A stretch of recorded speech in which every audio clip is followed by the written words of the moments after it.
ойраттардың әскери қуатын әділ бағалап жүрміз ба? Себебі көпшілігіміз айтып жатамыз, иә, қазақ жоңғар соғысы кезінде неге біздің ата бабаларымыз бірігіп қарсы тұрмады, неге ойраттардың тас талқанын шығармады, жаңағыдай неге біз үнемі жеңіле бердік, қаншама шайқаста біз қалайша жеңіліп қала бердік ойраттардан.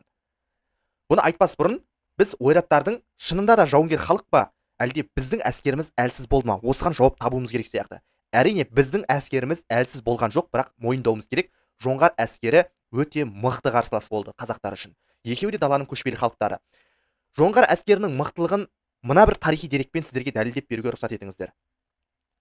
1425-1428 жылдары, яғни 1425-1428 жылдары билік құрған Моғолстанның Уәйіс дейтін ханы болған. Сол Уәйіс хан Мұхаммед Хайдар Дулатидың дерегіне қарағанда ойраттармен 61 рет шайқасқан екен. Мына жерде Моғолстан мемлекеті бұл Шағатай деп тұр, міне, Шағатай мемлекеті.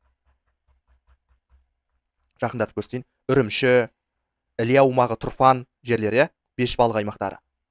Міне Шағатай. Енді Шағатай хандар басқарды ғой, мына Тоғылық Темір, Ілияс Қожа деген сияқты билеушілер, Моғолстанның. Сол 1425-1428 жылдары билік құрған Уәйіс хан ойраттармен 61 рет шайқасқан екен. Сол 61 шайқасында Мұхаммед Хайдар Дулатидың жазуынша 61 рет ойраттармен шайқасып, оның тек біреуінде ғана жеңілмеген екен.